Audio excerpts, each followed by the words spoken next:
پھر حضرت ابو بکر صدیق جیسی خلافت پر بیٹھے، حضرت بلال نے کہا کہ آپ کا بڑا احسان ہے مجھ پر،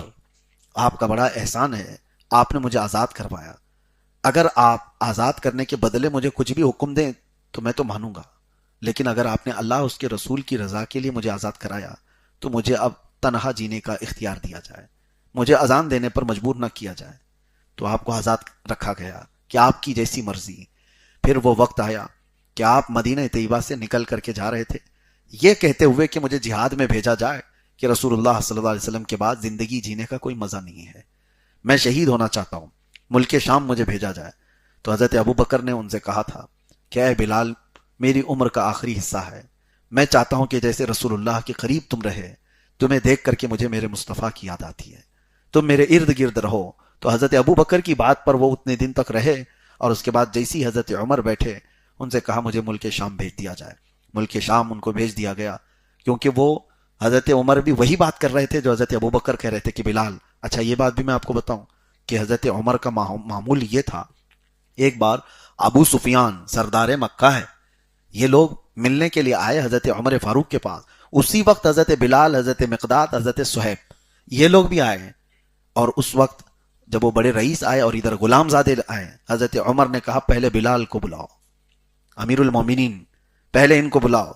تو ابو سفیان اور دوسرے لوگوں نے یہ بات بھی کہی تھی، بڑے بڑے سرداروں کو چھوڑ دیا گیا اور ہمارے سامنے کے غلاموں کو خلیفہ وقت بلا کر بات کر رہے ہیں۔ تو ان کے ہی ساتھیوں میں سے کسی نے یہ بھی کہا کہ اس چیز کو ذکر کرنا فضول ہے، بلال وہ شخص ہے جب رسول اللہ ہمیں دین کی دعوت دے رہے تھے، ہم ان کو مار رہے تھے اور یہ رسول اللہ کے قدموں میں بیٹھے ہوئے تھے، ان کا حق ہے۔ اور حضرت عمر جب بلال کو بلاتے تھے تو کیا کہتے تھے پتہ ہے؟ یا سیدنا بلال، اے ہمارے آقا بلال آئیے۔ حضرت بلال کہتے تھے امیر المومنین آپ مجھے آقا کہہ کر کیوں پکارتے ہیں، آپ مجھے سیدنا کیوں کہتے ہیں؟ حضرت عمر رونے لگتے اور کہتے بلال ذرا اپنا وہ جبہ اٹھاؤ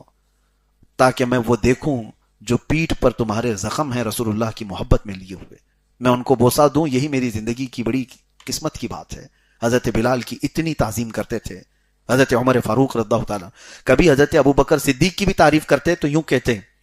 حضرت عمر یوں کہتے ہمارے سردار ابو بکر نے ہمارے سردار بلال کو آزاد کرایا ہے۔ دونوں کو سردار کہتے تھے، آقا کہتے تھے، جبکہ وہ غلام زادے تھے۔ تو حضرت عمر کی بات پر وہ رہے نہیں، مدینے میں ملک شام چلے گئے، تنہائی میں جیتے رہے، جہاد کے سلسلے میں گئے تھے لیکن وہاں زیادہ دن رہ نہ پائے۔ ایک دن خواب میں رسول اللہ صلی اللہ علیہ وسلم کو دیکھا، اللہ کے نبی صلی اللہ تعالیٰ